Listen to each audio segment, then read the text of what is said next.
Bienvenue dans Pour toutes ces bonnes raisons, le podcast qui explore le merchandising avec expertise.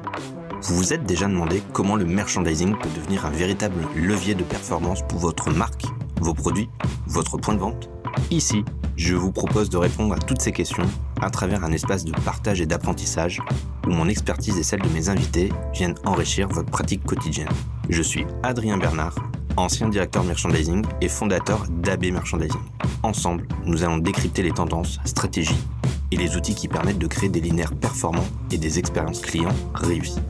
Et n'oubliez pas, abonnez-vous pour ne manquer aucun épisode et surtout, retrouvons-nous sur LinkedIn et Instagram pour continuer ces discussions.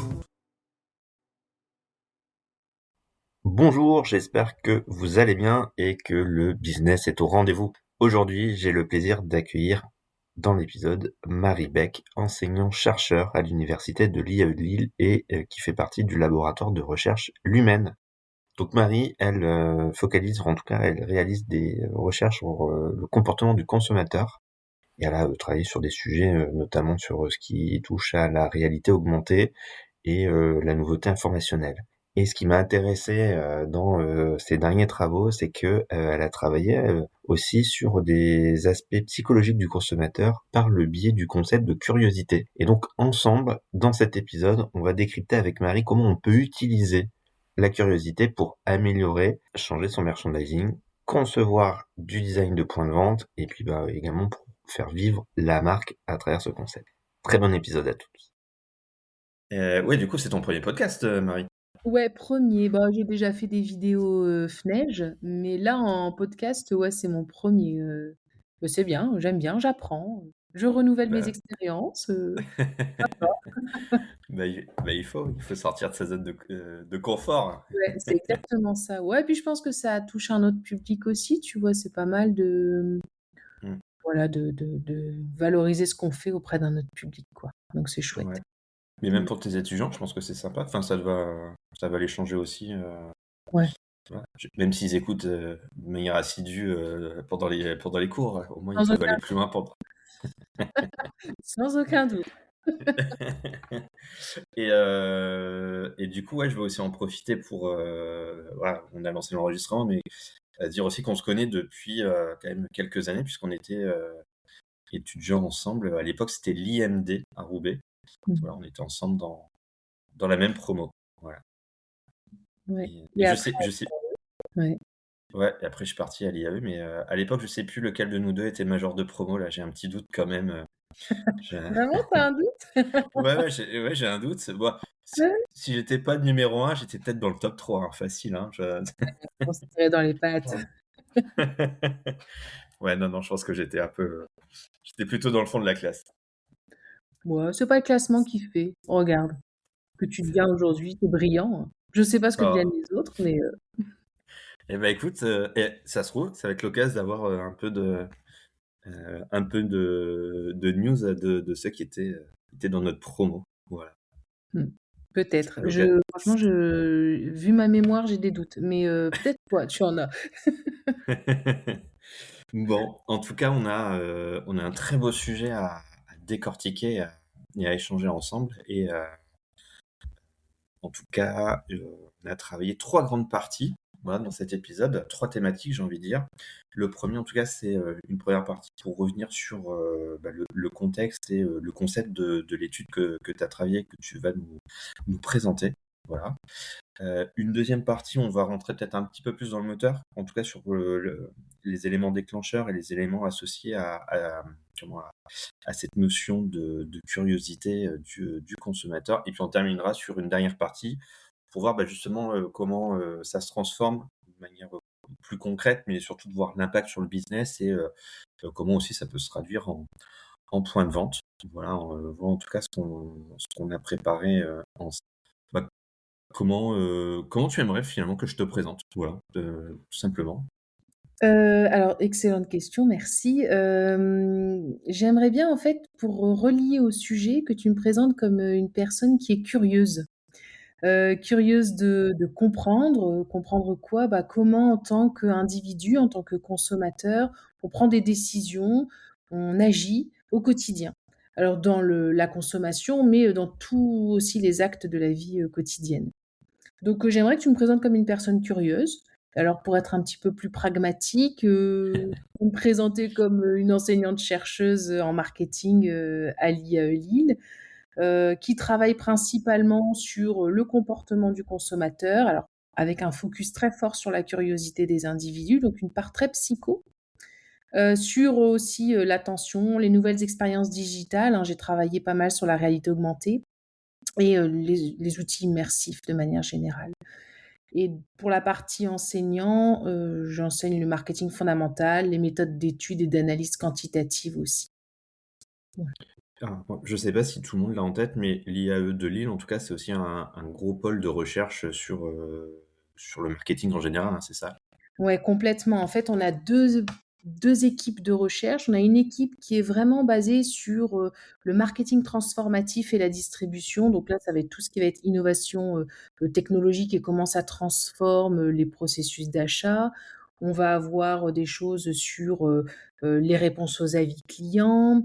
On va avoir des choses sur l'intelligence artificielle, beaucoup. Mmh. Et puis on a une autre équipe, qui est plutôt, consumer culture theory, tu sais, sur, comment, consommer, de manière, sobre, dans l'économie circulaire et cetera. Donc on a vraiment 2 équipes qui sont, très actives, en marketing et je crois, si je te dis pas de bêtises, qu'on est l'une des équipes de recherche les plus importantes en nombre, au niveau national, avec Ouais. Expaseil. OK. Bah, écoute, hyper intéressant, tu vois? Je l'avais pas en tête. Donc, ouais, petit big up à l'IAE de Lille, du coup. Ouais. Ah, alors du coup, pourquoi le sujet de la curiosité du consommateur? Enfin, voilà, pourquoi tu as lancé cette étude et surtout dans quel contexte tu l'as abordée? Alors, pourquoi ce concept? En fait, ça fait un petit moment que je travaille dessus parce que quand j'étais en thèse, quand j'ai commencé ma thèse, tu sais, je suis retombée sur des concepts un peu classiques du comportement, d'achat.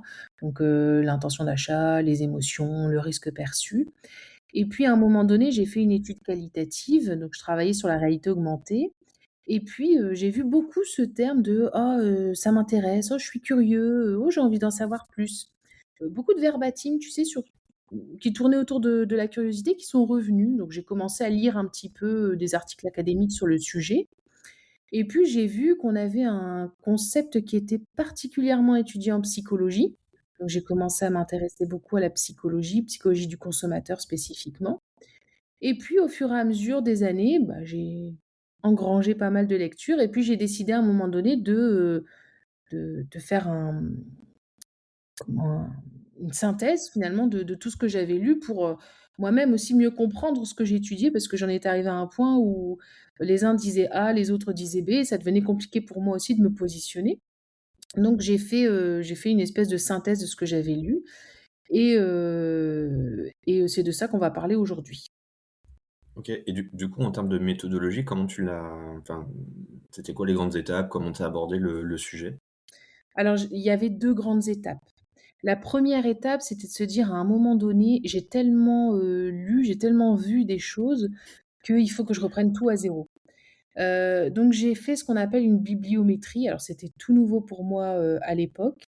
Donc la bibliométrie, très rapidement, c'est quoi? C'est le fait d'appliquer des techniques quantitatives à des articles académiques. Donc c'est de se dire: «J'ai un corpus».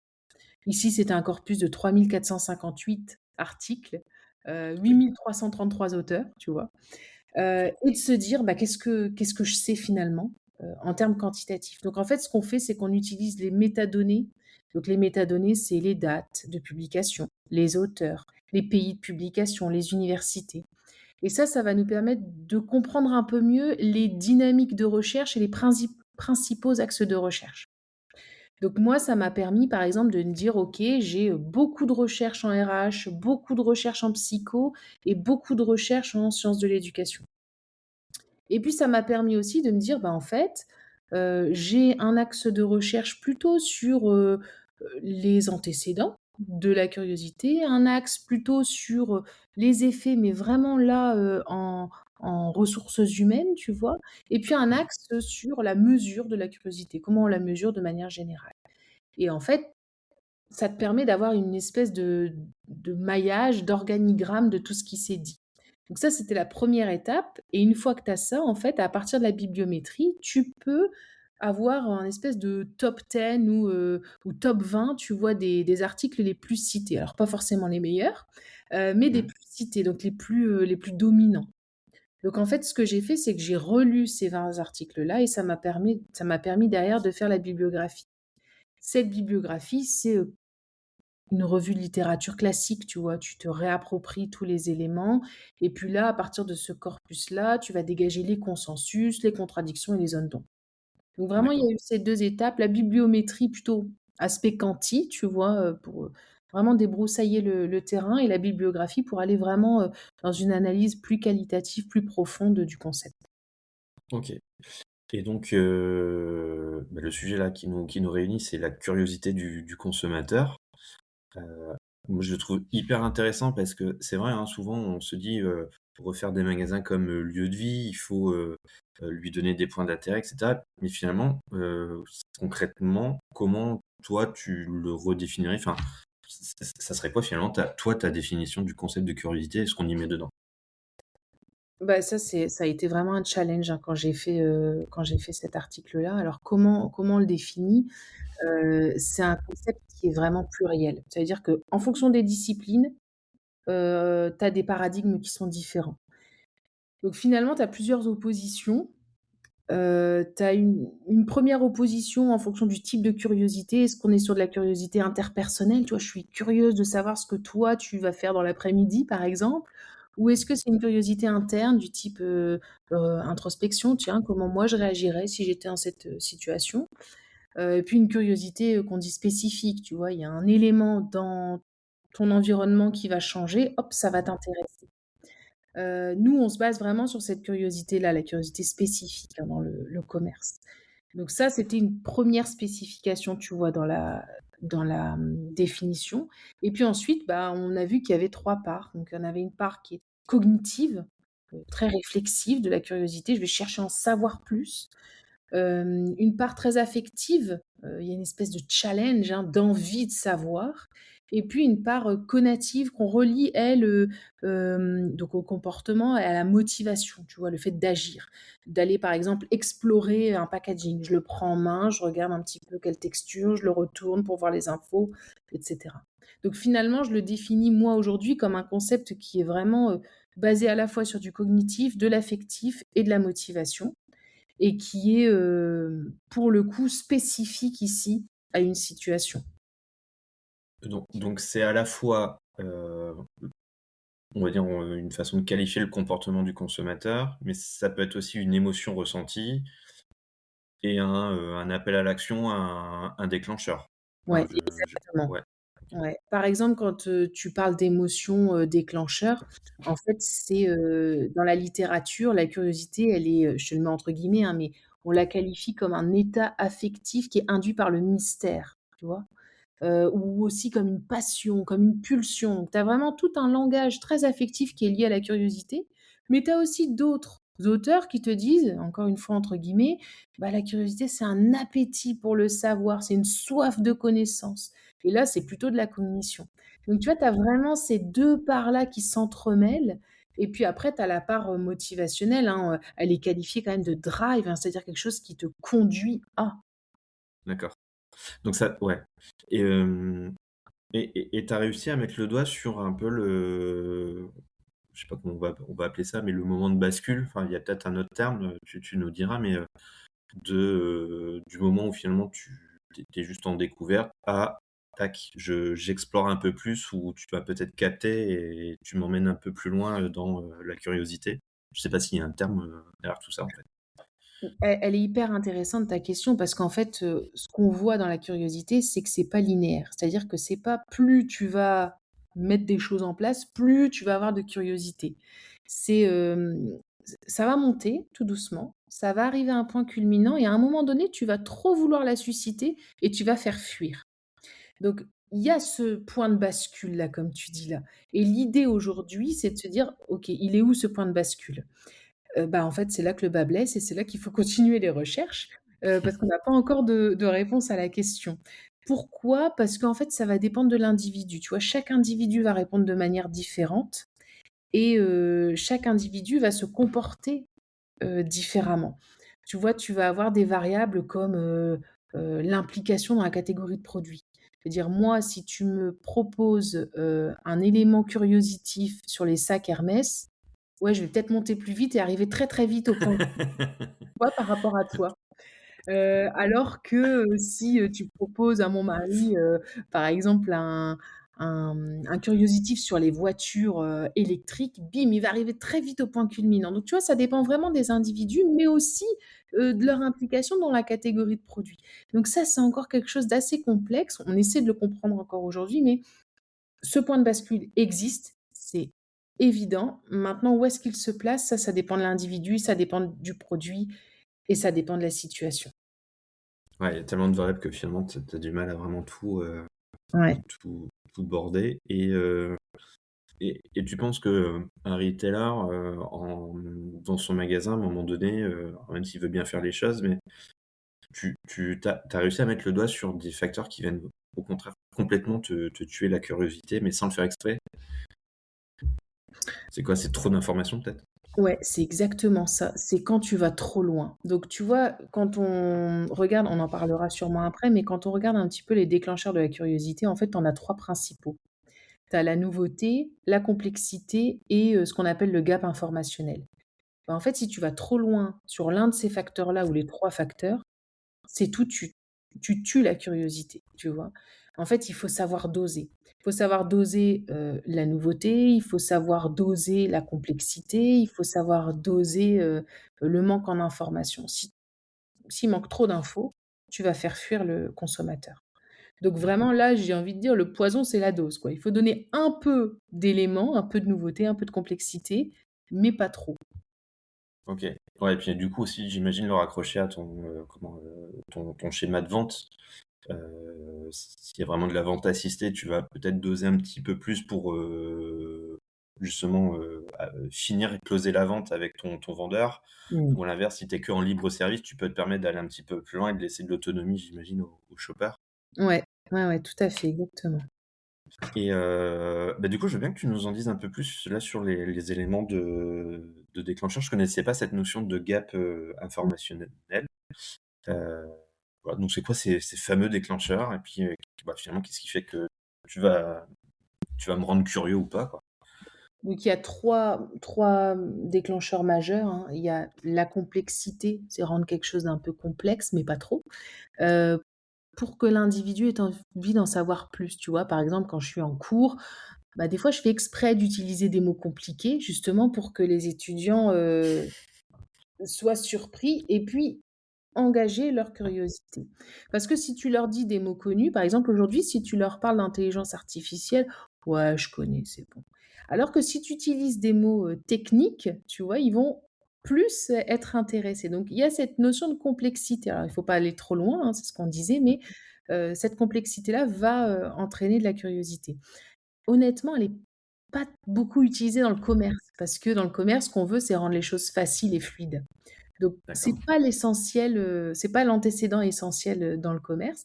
En revanche, on en a 2 autres qui sont la nouveauté, donc on peut relier à l'innovation et le gap informationnel.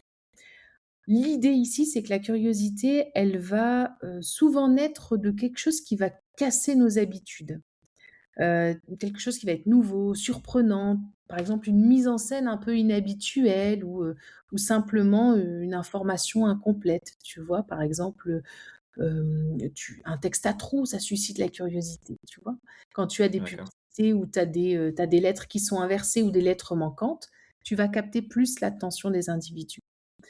Donc l'idée de la curiosité et enfin l'idée de susciter la curiosité, c'est de se dire, «On va faire quelque chose de nouveau, proposer quelque chose de nouveau et proposer aussi quelque chose où il manque une pièce au puzzle», tu vois? Pour engager un petit peu le travail finalement de curiosité derrière. Je retiens là cette notion de, mettre des mots, compliqués et cetera. Donc, là, tu vois, on a une vingtaine de minutes d'enregistrement de podcast. Je vais faire exprès de parler de URSSAF, jeux concours. Je sais pas ce qu'on peut mettre comme mot clé pour, voilà, c'est bon, hop, on a recapté l'attention.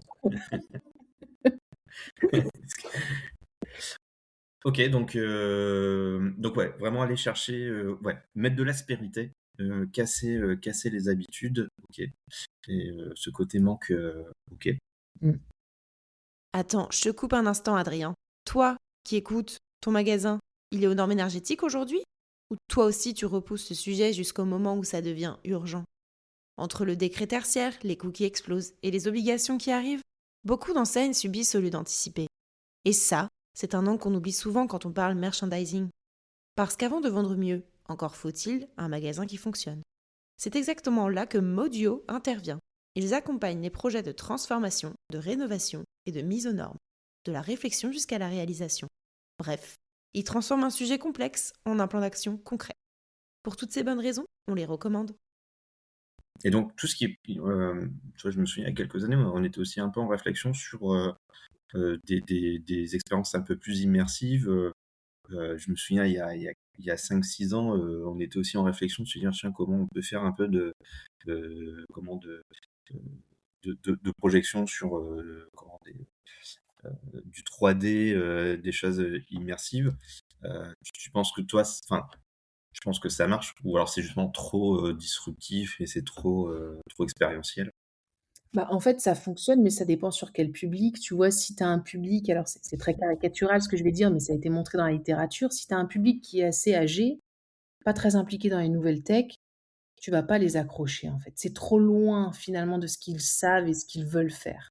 Par contre, si tu as un public jeune, naturellement, qui évolue dans les nouvelles tech et cetera, eux, ça peut être intéressant parce qu'eux, ils ont déjà une implication, une expertise en nouvelles technologies et tu vas venir titiller finalement cette expertise-là. Donc oui, ça fonctionne et moi, en fait, c'est un peu le point de départ aussi de mon étude de la curiosité, hein. Quand je travaillais sur la réalité augmentée, c'était, alors c'était en 2011-2012, hein, que j'ai commencé, tu vois? Donc ça fait quand même quelques années. À l'époque, c'était pas très développé quand même, hein, et c'était vraiment très, très nouveau pour tout le monde et du coup, ça marchait mieux chez les jeunes, tu vois? Par exemple, pour tester des lunettes et cetera. Donc oui, ça fonctionne, mais pas sur tous les publics. Ouais. Bah, en fait, on en revient toujours à un des enfin, un des fondamentaux du commerce, connaître son client, quoi. Enfin, finalement, on va pas commencer à aller jouer sur de la curiosité si on est en décalage complet, quoi. Exactement, ouais. Ça dépend du client, puis ça dépend aussi du contexte. Tu vois, quand tu es sur un achat de paquets de pâtes, tu vois, un produit hyper routinier, le client, ce qu'il veut, c'est une expérience qui est fluide, qui est rapide et qui est efficace. Ouais. Quand tu es sur l'achat, ou l'achat d'un bien neuf, par exemple, d'un bien immobilier neuf, ouais, là, tu as peut-être envie de voir ta maison projetée en 3D, voir comment tu vas mettre ton canapé et cetera, tu vois? Là, il y a plus d'implication, il y a plus de ouais, de curiosité à susciter. Et du coup, c'est hyper intéressant, du coup, tu as parlé de pâtes, donc j'ai visualisé tout de suite le linéaire de pâtes. Mmh. Bon, on n'est pas sur des produits qui sont ultra sexy, c'est du packaging aligné, il y a beaucoup d'offres et cetera. Comment là, typiquement, je pourrais, faire un peu de curiosité, c'est quoi? Faire un truc, très décalé, plutôt de la surprise? Comment on fait, quoi? Bah, si tu veux créer de la curiosité sur un produit aussi routinier, il faut être hyper disruptif et en fait, ce qui fonctionne bien, c'est la surprise, mais la surprise qu'on dit positive, la surprise ludique, tu vois? Le jeu, le cherche et trouve, tu vois, sur le packaging ou des choses comme ça. OK. Ça fonctionne. Ça me fait penser en plus, là j'ai un exemple, on l'avait testé, donc sur un univers autour du livre, donc tout ce qui était roman, classique, hein. Donc c'est, implanté en tranching, on voit très peu de choses et quand on est devant, l'univers, il y a peut-être, plus de 1000 références de livres, donc il y a rien qui ressort et on s'était amusé vraiment à jouer avec la boîte à outils du Visuel Merge et de faire des cassures, des ruptures en rayons Mmh. pour, déjà casser la monotonie du linéaire et puis faire aussi ce petit point d'accentuation et de curiosité et c'est vrai que c'était extrêmement efficace. Enfin, il y avait une surprise visuelle et je pense que, bon après on y apportait d'autres choses en termes de contenu, mais je pense qu'en effet, ouais, c'était Mmh. un enfin, là à t'écouter, ça me fait penser à ça. Ouais, mais tu vois, la difficulté, c'est qu'une fois que tu as implanté ça, bah, en fait, 2-3 ans après, il faut réimplanter autre chose, tu vois, pour être à nouveau disruptif. Oui, Parce que oui, oui, finalement, la c'est clair. lecture va devenir, à nouveau monotone, même en ayant cassé le linéaire, tu vois? Il faut toujours se réinventer et c'est peut-être ça qui est plus compliqué. Ouais, ouais, ouais, puis, bah, ouais, faut mesurer, puis ensuite, réajuster, et puis faire vivre, quoi. C'est toujours la même chose, C'est ça. ouais. Et du coup, bon, c'est ce que tu viens de dire à peu près, mais, qu'est-ce qui tue la curiosité, dans, dans les points de vente aujourd'hui? Est-ce que tu as des logiques business actuelles qui font que, en fait, on va pas justement aller chercher cette curiosité, ou des réflexes de commerçant? Il y a des logiques business, je pense directement à Amazon Go, tu vois? Ou Auchan Go, où en fait tout est basé sur, l'efficacité. Tous les shopping qui sont voulus comme efficaces et rapides, tu as pas le temps d'explorer, tu vois? Tu as pas le temps de prendre le temps d'aller chercher l'information.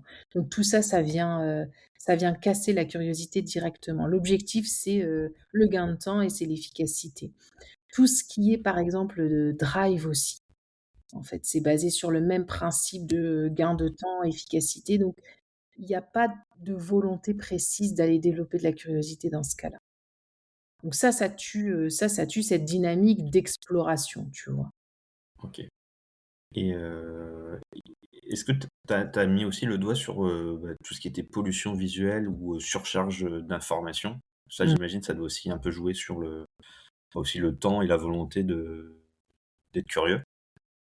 Ouais, complètement. Bah, il y a ce paradoxe, en fait, de surcharge d'informations. Tu veux donner de l'info aux clients, mais en fait, tu en donnes trop et du coup, ce qui se passe, c'est que les consommateurs, ils sont complètement saturés. Tu as des écrans, tu as des promos, des notifications. En plus de ça, ils ont leur smartphone souvent dans la main, ils reçoivent des messages, des appels. Donc en fait, ils sont complètement, saturés de messages qui sont liés à leur activité principale, donc activité focale de faire des courses, mais qui sont aussi, pas du tout liées à l'activité focale. Alors ce qui a été montré, hein, dans les recherches, c'est que quand tu as des informations qui ne sont pas en lien avec ton activité focale, tu vas pas être plus curieux, mais tu vas acheter plus, parce que tu vas être, plus dispersé et quand tu as D'accord. des informations qui sont liées à ton activité focale, tu vas t'en tenir à ta liste de courses, mais tu vas pas être davantage curieux. Donc dans les 2 cas, c'est cette saturation d'informations, elle vient tuer complètement l'attention que tu pourrais porter, le temps que tu pourrais donner, tu vois, à une exploration un petit peu plus, développée sur un produit, sur un rayon, et cetera. OK. Là, c'est hyper intéressant. Ça, toi, tu as des études, tu as tu pourras nous partager, je le mettrai peut-être Ouais, avec en plaisir. lien, mais souvent, tu vois, typiquement, c'est le genre de questions, qui me sont posées, et on manque aussi un peu de chiffres et d'exemples de recherche là-dessus, ça serait hyper intéressant. Oui, je t'en mettrai 2. J'en ai une sur le smartphone dans, le processus de magasinage et j'en ai OK. une spécifique sur la curiosité liée à l'activité focale ou liée à une autre activité. Ah, top. Donc, Eh ben, écoute, on le mettra dans la liste de courses avec le podcast alors. ça marche. Hem, de ton point de vue, tu penses qu'aujourd'hui, ça doit être un objectif de remettre de la curiosité, ou est-ce que c'est, un touch point dans le parcours client? Voilà, quels conseils on pourrait donner à des retailers, est-ce que ça doit rentrer dans leur stratégie aujourd'hui? Je pense que ça doit complètement rentrer dans leur stratégie, peu importe l'orientation, tu vois? Curiosité envers la marque, le produit, envers une nouvelle forme de consommation, peu importe. Mais je pense que c'est, un objectif en soi aujourd'hui. Le contexte est tellement particulier avec cette saturation d'informations dont on parlait, avec, l'hyper-concurrence, qu'en fait aujourd'hui, susciter la curiosité, c'est capter l'attention, c'est développer un comportement exploratoire, donc c'est faire venir plus longtemps, et plus souvent l'individu dans ton magasin, donc ça veut dire favoriser l'impulsion et l'intention d'achat. Donc en fait, c'est complètement bénéfique pour le retailer et la marque. Donc je pense que c'est un objectif en soi, parce que tu sais aussi derrière que la curiosité se transforme en achat impulsif ou intention d'achat, dans quelques jours, quoi. Et on arrive à avoir un lien entre de la curiosité et on va dire l'engagement du client, sa manière de déclencher ça? Ouais, alors la curiosité, elle va surtout donner lieu à de l'intention d'achat. Et un engagement, mais plutôt un engagement, tu sais, cognitif, dans le sens où il va explorer, chercher de l'info, lire, se renseigner et cetera. C'est plutôt cet engagement-là. Mais en post-achat, il peut avoir aussi un engagement comportemental envers la marque, tu vois? En disant: «Bah, finalement, cette expérience de curiosité m'a fait acheter et je suis Ça super», m'a nourri. tu vois? Ouais, OK. Ouais, ouais, très clair. Et si on essaye un peu de re enfin, on va dire un peu synthétiser toutes ces informations pour un directeur de magasin. Voilà, demain, je veux remettre du twist de curiosité dans mon magasin. Je veux activer ça dans mon parcours client. Mmh. Est-ce que tu as quelques leviers comme ça à nous partager? Bah, de manière générale, il faut des choses nouvelles qui changent OK. de l'ordinaire, qui sont pas encore vues, qui n'ont pas encore été, essayées. Et puis du gap informationnel, par exemple, des petites publicités ou, PLV avec, des mots manquants ou, des choses comme ça. OK. Ouais. Oh mon Dieu, on va avoir plein de choses arriver en rayon là, mon Dieu. Ouais, des petits jeux concours, retrouver le mot manquant, tu vois? Ça peut. Mmh. Et hem et dans la construction d'un rayon, du coup, donc on a parlé beaucoup d'informations. Il y a aussi de la curiosité qui peut se faire avec, la logique d'implantation, la façon de Mmh. présenter les produits. Ouais, alors je suis pas aussi experte que toi en merch, mais je pense que c'est en fait toute une philosophie qui va changer. Heu, Moi, ce que je connais en tout cas du merch, c'est un rayon qui est là pour informer, pour vendre rapidement, pour être agréable aussi, tu vois? Ouais, Mais en fait, avec la curiosité, on a une autre philosophie. C'est un rayon qui est proposé pour être exploré, tu vois? Dans les détails, pour vraiment, que l'individu vienne toucher, prendre en main, regarder, s'informer plus longuement et cetera. Donc je pense que c'est vraiment une autre philosophie. C'est quelque part, l'intention de vouloir lui faire prendre le temps de et pas, de lui faire gagner en information ou vendre rapidement et cetera. Donc c'est ouais. toute une autre logique, je dirais, tu vois? Aujourd'hui, la logique, c'est être clair, lisible et rapide. Peut-être que si tu veux susciter la curiosité, bah, ta logique, c'est, d'être surprenant, de mettre en scène, de mettre des choses nouvelles et de finalement déstabiliser un petit peu le consommateur, tu vois? Ouais, je te rejoins en fait, complètement, et c'est souvent la discussion, c'est de se dire: «Bah, moi client, je peux tout faire depuis mon canapé, donc si je viens dans ton magasin, c'est aussi pour, apprendre des choses ou, vivre quelque chose de différent». Mmh mh. Et c'est vrai que ce gap informationnel, on va dire peut-être aussi la mise en scène, tout le visuel merch, et on en a aussi longuement parlé sur d'autres épisodes, mais ouais, tous ces décalages-là, heu, c'est faire vivre autre chose aux clients et pas juste être dans l'efficacité, mais ouais, l'accompagner, finalement. C'est exactement ça, ouais. Aujourd'hui, je Ouais. pense que les enseignes qui vont bien fonctionner, c'est celles qui vont proposer, une vraie expérience, mais pas une expérience comme on l'entend, tu vois, depuis 40 ans. Une expérience vraiment où on va engager, on va, heu, on va proposer des choses et on va, casser, en fait, les achats qui sont, trop automatisés, en fait, aujourd'hui. Ouais, je L'objectif de la curiosité, c'est ça, quoi. je sais pas si tu es OK avec ça, mais naturellement, ça me fait penser à Boulanger, avec leur capacité, de proposer de l'information, de tester, enfin de découvrir les produits. Je les trouve vraiment très, très pertinents là-dessus, en magasin. Je sais pas si tu as d'autres enseignes en tête, mais, naturellement, je pense à eux. Si, si, ouais, boulanger, ils sont vraiment pas mal parce que tu as, cette idée de toucher, de manipuler, tu as l'information et en même temps tu as le contact humain. Donc en fait, c'est un excellent, cocktail. OK, écoute, on est arrivé, c'est passé hyper vite, mais on est déjà plutôt à la fin de l'épisode. Ouais, ouais, tu Bah vois, ça oui, passe, bah oui, ouais. ça pa est-ce que tu as, je sais pas moi, des outils à nous partager ou des revues, ou des livres pour aller plus loin, voire même des podcasts? Enfin voilà, qu'est-ce que tu pourrais nous partager? Ou même, d'autres travaux de chercheurs, du côté de l'IAE? Voilà, c'est l'occasion de nous distiller tes Bah, je vais faire ma pub, hein, du coup, il y a Eh une oui, vidéo, sur Fnège Média, qui est proposée sur, la curiosité. Donc ça, c'est vraiment théorique, mais tu vois, ça revient sur les effets, les antécédents. Et puis après, tu as, 2 articles, alors pour aller peut-être un petit peu plus en théorie, tu as 2 articles académiques fondateurs, si tu veux vraiment t'intéresser à ça. C'est un article de Berlin, alors qui date de 1960, mais qui va revenir sur cet aspect novateur. Et puis tu as, l'article de Lauenstein de 1994 qui lui va revenir sur ce gap informationnel. Tu vois, c'est 2 écoles D'accord. différentes. Et puis après, tu as des livres, hein, tu des livres que je pourrais te partager Mm. sur la curiosité, le moteur, et cetera.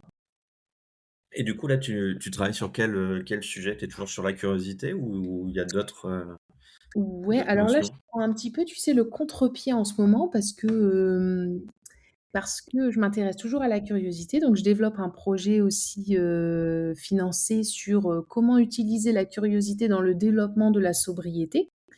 Donc, tu vois, c'est un peu le contre-pied. Là, on a beaucoup parlé de curiosité pour faire vendre et cetera. Mais finalement, on se dit aussi que la curiosité, ben, en développant l'exploration, elle permet de temporiser un peu l'impulsion d'achat, tu vois? D'accord. L'individu va plus, s'interroger, s'informer et cetera et à ce moment-là, peut-être qu'on peut le faire évoluer vers, le choix, d'un lave-vaisselle, par exemple, plus économique en énergie ou tu vois, des choses comme ça. Donc je prends un peu ce contre-pied-là. Après j'ai d'autres projets, sur la réponse des marques aux avis clients, mais qui sont pas du tout liés, à la curiosité. OK. Ouais, là, je pense à tout ce qui est magasin d'occasion, tu vois? Un Easy Cash, Cash Converters et cetera. Dire: «Tiens, comment, eux aussi, ils ont fait l'effet inverse, peut-être d'orienter à un moment donné sur du produit, neuf ou sur de l'autre produit ou OK. Ouais, c'est hyper intéressant. Bah, écoute, dès que tu es prête, tu nous partages ces résultats, hein. Je pense que ça peut Avec grand l'intéresser, hein. plaisir. Eh bien, écoute, Marie, après je te laisse le mot de la fin, mais moi, si je ce que je retiens en tout cas de nos échanges, alors, je retiens, ce que tu nous disais un peu sur, les tips de il faut casser les habitudes, il faut faire, du gap, d'information. Mais, les 2 choses que je vais aussi, retenir sur, cette notion de curiosité, ben, ça renvoie toujours à: «Je dois connaître mon client» et tant que j'ai pas posé, des constats sur lui, bah, je peux pas, lui créer la bonne curiosité et les bonnes aspérités et puis, de laisser du temps aussi, de laisser le temps à mon client d'explorer et cetera. Mmh, complètement, ouais. Bah, Est-ce j'espère que avoir suscité ta curiosité du coup, sur la Exactement, il faudra qu'on fasse des petits mots, enfin des textes à trous aussi, je ferai ça. Tiens, on pourra le tester, tiens, dans la description, ça bon. va. Bon, en tout cas, je te remercie beaucoup Marie, c'était super intéressant et puis, hâte d'en savoir un peu plus et on remettra aussi, voilà heu, les liens vers tes travaux et d'autres revues. On en profitera aussi. OK, ça marche. Bah, merci pour ta confiance Adrien, c'était vraiment très agréable. Eh ben, écoute, on se revoit pour, d'autres épisodes alors Marie, ça y est, tu es Grand plaisir, lancée? quand tu veux. Merci Marie, à très bientôt. Merci, salut, à bientôt. Je vous dis encore merci pour votre écoute et surtout à très bientôt pour un nouveau rendez-vous dans Pour toutes ces bonnes raisons. D'ici là, prenez soin de vous, prenez soin de vos linéaires et continuez à nourrir votre passion. Et je vous fais un petit rappel, chaque épisode sort un jeudi sur 2. Alors n'oubliez pas de vous abonner pour ne rien manquer des prochains épisodes.